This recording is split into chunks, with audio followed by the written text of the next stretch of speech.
حضرت یعقوب علیہ السلام۔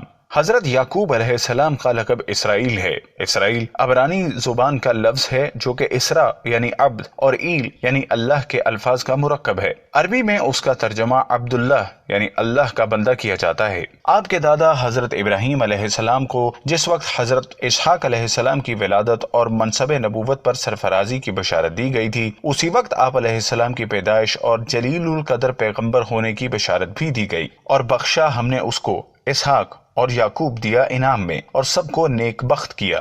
حضرت اسحاق علیہ السلام حضرت ابراہیم علیہ السلام کے دوسرے فرزند اور حضرت اسماعیل علیہ السلام کے چھوٹے بھائی تھے۔ حضرت اسحاق علیہ السلام کی پیدائش کی خوشخبری جس وقت حضرت ابراہیم علیہ السلام کو سنائی گئی، اس وقت ان کی عمر 100 سال تھی، اور حضرت سارہ رضی اللہ تعالیٰ عنہ کی عمر 90 سال تھی۔ قرآن پاک میں بشارت سے متعلق واقعے کی تفصیل یہ ہے کہ حضرت لوط علیہ السلام کی قوم پر عذاب نازل کرنے کے لیے فرشتوں کی جماعت سدوم کی آبادیوں کی طرف جانے سے قبل حضرت ابراہیم علیہ السلام کے پاس آئی۔ حضرت ابراہیم علیہ السلام بہت مہمان نواز تھے۔ انہوں نے بھنا ہوا گوشت آنے والے مہمانوں کے سامنے رکھا، لیکن مہمانوں نے کھانے کی طرف ہاتھ نہیں بڑھایا، جس سے حضرت ابراہیم علیہ السلام کو تشویش ہوئی کہ مہمانوں کے روپ میں یہ لوگ کون ہیں۔ تب فرشتوں نے اپنا تعارف کرایا اور بتایا کہ وہ قوم لوط پر عذاب الہی نازل کرنے کے لیے بھیجے گئے ہیں۔ پھر انہوں نے حضرت ابراہیم علیہ السلام اور ان کی بیوی حضرت سارہ رضی اللہ تعالیٰ عنہ کو حضرت اسحاق علیہ السلام کی پیدائش کی بشارت دی۔ حضرت سارہ علیہ السلام سے حضرت ابراہیم علیہ السلام کی ابھی تک کوئی اولاد نہ تھی۔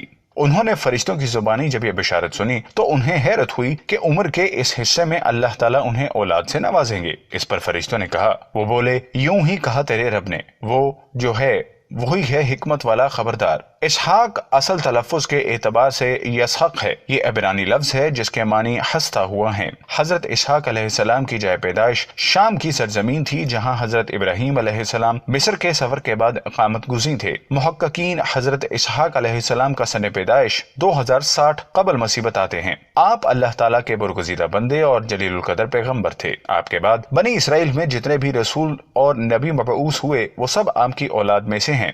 آپ نے اپنے والد حضرت ابراہیم علیہ السلام کی پیغام ہدایت کی ترویج کا کام جاری رکھا اور قوم کو توحید اور دین حق کی پیروی کرنے کی تلقین کی۔ قرآن حکیم نے آپ کی حالات زندگی سے متعلق تفصیلات بیان نہیں کی ہیں۔ مختلف آیات میں آپ کے نبی ہونے اور آپ پر اللہ کی رحمتوں اور برکتوں کے نزول کا ذکر ہے۔ توریت کی تصریح کے مطابق آپ کی شادی حضرت ابراہیم کے بیٹے ناخور کی پوتی ربقہ سے ہوئی، جن کے بطن سے آپ کے جڑواں بیٹے عیسو ادوام اور حضرت یعقوب علیہ السلام تولد ہوئے۔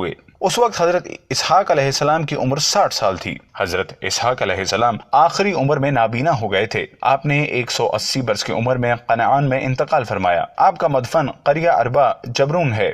حبرون میں حضرت ابراہیم علیہ السلام اور حضرت سارہ کے پہلو میں بتایا جاتا ہے۔ حضرت یعقوب علیہ السلام کے والد حضرت اسحاق علیہ السلام اس بات سے واقف تھے کہ رشد و ہدایت کے سلسلے کو جاری رکھنے کے لیے اللہ تعالیٰ نے ان کے فرزند حضرت یعقوب علیہ السلام کو چن لیا ہے۔ حضرت یعقوب علیہ السلام کو باپ کی توجہ اور محبت اپنے بھائی کی نسبت زیادہ حاصل تھی۔ عیسو ادوم حضرت یعقوب علیہ السلام کے برادر توام تھے اور آپ علیہ السلام سے پہلے ان کی ولادت ہوئی تھی۔ عیسو ادوم ماہر شکاری تھے اور شکار کے گوشت سے اپنے والد کی تواضع کیا کرتے تھے۔ حضرت اسحاق علیہ السلام نے ایک روز اس خواہش کا اظہار کیا کہ عمدہ کھانے سے ان کی تواضع کی جائے۔ عیسو ادوم اسی مقصد کے لیے شکار کرنے چلے گئے۔ حضرت یعقوب علیہ السلام نے گھر پر کھانا بنایا اور باپ کی خدمت میں پیش کر دیا۔ حضرت اسحاق علیہ السلام نے خوش ہو کر انہیں خیر و برکت کی دعا دی۔ عیسو ادوم جب واپس آئے تو انہیں یہ معلوم کر کے رنج ہوا کہ ان کے بھائی نے پہلے ہی باپ کی تواضع عمدہ کھانے سے کر دی ہے۔ ابلیس نے ان کے دل میں وسوسہ ڈال دیا کہ جو خیر و برکت انہیں ملنے والی تھی ان کے بھائی یعقوب نے انہیں ان سے محروم کر دیا۔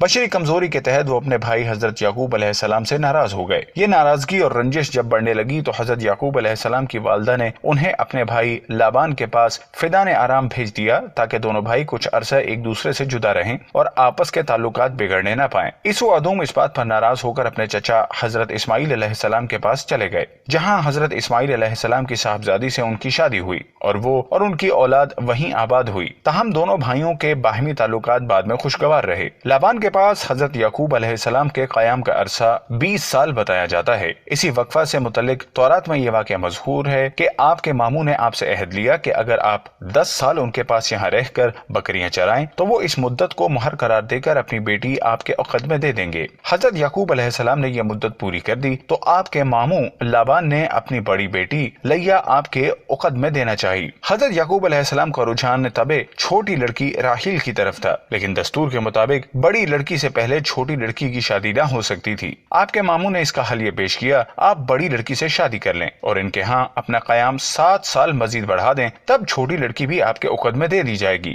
حضرت یعقوب علیہ السلام نے ان کے مشورے پر عمل کیا اور اس طرح یکے بعد دیگرے دونوں بہنیں بیک وقت حضرت یعقوب علیہ السلام کے عقد میں آ گئیں۔ لیا اور راحیل کے علاوہ زلفا اور بلحا بھی آپ کے حلقہ زوجیت میں آئیں۔ موخر ذکر دونوں ازواج پہلی بیویوں کی خالہ زاد تھیں۔ کتاب مقدس کے باب پیدائش میں ازواج اور اولاد سے متعلق تفصیل اس طرح ہے کہ پہلے لیا سے 4 بیٹے تولد ہوئے اور راحیل سے کوئی اولاد نہ ہوئی۔ تب راحیل نے اپنی کنیز بلحا آپ کی زوجیت میں دے دی، جن سے 2 بیٹے تولد ہوئے۔ اس دوران لیا سے مزید اولاد نہ ہوئی تو انہوں نے بھی اپنی کنیز زلفا کو حضرت یعقوب علیہ السلام کی حلقہ زوجیت میں دے دیا۔ ان سے بھی 2 بیٹے ہوئے۔ اس کے بعد لیا سے حضرت یعقوب علیہ السلام کے 2 بیٹے اور 1 بیٹی پیدا ہوئی۔ آخر میں راحیل سے بھی حضرت یعقوب علیہ السلام کے 2 بیٹے تولد ہوئے۔ یہ دونوں بیٹے حضرت یوسف علیہ السلام اور ان کے بھائی بن یامین تھے۔ اس طرح حضرت یعقوب علیہ السلام کے 12 بیٹے اور 1 بیٹی تھی۔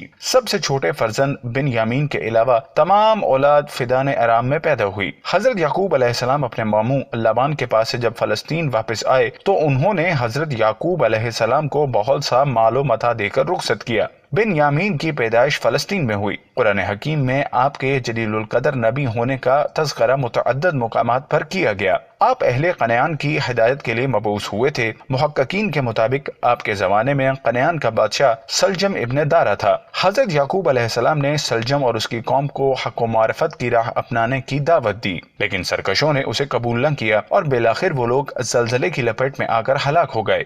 قرآن حکیم میں حضرت یعقوب علیہ السلام کے ساتھ اشباط کا لفظ استعمال کیا گیا ہے۔ سورہ آل عمران۔ سبت اس درخت کو کہتے ہیں جس کی بہت سی شاخیں ہوں۔ قبائل بنی اسرائیل کی ابتدا آپ کی اولاد سے ہوئی اور بنی اسرائیل میں انبیاء کا جو سلسلہ قائم ہوا وہ سب آپ کی اولاد میں سے ہے۔ لفظ اسباط اسی طرف اشارہ ہے۔ حضرت یعقوب علیہ السلام نے 147 برس کی عمر میں مصر میں وفات پائی۔ حضرت یوسف علیہ السلام نے آپ کے جسد خاکی آپ کی وصیت کے مطابق قنعان لے جا کر حضرت سارہ رضی اللہ تعالیٰ عنہ، حضرت ربقہ اور حضرت اسحاق علیہ السلام کے پہلو میں دفن کیا۔ قرآن کریم میں مذکورہ انبیاء علیہ السلام کے تذکرے ہمیں اس بات کی دعوت دیتے ہیں کہ ہم اللہ کے برگزیدہ بندوں کی طرز فکر سے وقوف حاصل کریں۔ حضرت اسحاق علیہ السلام اور حضرت یعقوب علیہ السلام سے منسوب واقعات کے تسلسل کا بغور جائزہ لینے پر یہ حقیقت منکشف ہوتی ہے کہ انبیاء علیہ السلام ایسے ذہن کے حامل ہوتے ہیں جن میں صبر و شکر کی طرزیں مستحکم ہوتی ہیں۔ وہ اللہ کی عطا کردہ نعمتوں کے حامل ہونے پر شکر ادا کرتے ہیں اور کسی نعمت کے حاصل نہ ہونے پر اس درجہ ملول و غمگین نہیں ہو جاتے کہ اللہ کے ناپسندیدہ لوگوں کا طرز عمل اختیار کر لیں اور گلے شکوے کرنے لگیں۔ وہ مشیت الہی کے تابع ہوتے ہیں اور نظام قدرت کے تحت ترتیب پانے والے واقعات میں رضائی الہی ان کے مطمع نظر ہوتی ہے۔ باوجود اس کے کہ وہ وسیع تر اختیارات کے حامل ہوتے ہیں، لیکن واقعات کو اپنے حق میں استوار کرنے کے لیے ان کے مندرجات اور ترتیب میں کوئی تبدیلی نہیں کرتے، بلکہ اللہ کے حضور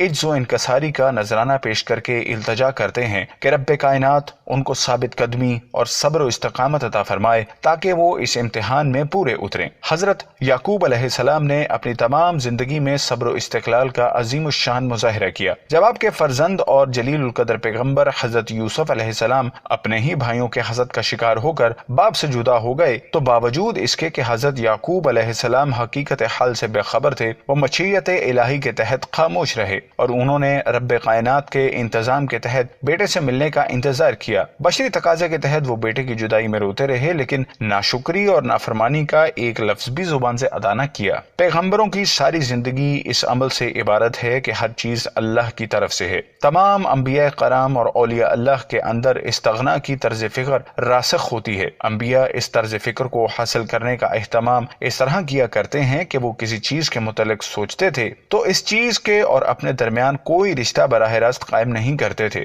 ان کی طرز فکر ہمیشہ یہی ہوتی تھی کہ کائنات کی تمام چیزوں کا اور ہمارا مالک اللہ ہے۔ کسی چیز کا رشتہ براہ راست ہم سے نہیں بلکہ ہم سے ہر چیز کا رشتہ اللہ کی معرفت ہے۔ رفتہ رفتہ ان کی یہ طرز فکر مستحکم ہو جاتی ہے اور ان کا ذہن ایسے رجحانات پیدا کر لیتا ہے کہ جب وہ کسی چیز کی طرف مخاطب ہوتے تو اس چیز کی طرف خیال جانے سے پہلے اللہ کی طرف خیال جاتا۔ انہیں کسی چیز کی طرف توجہ دینے سے پیشتر یہ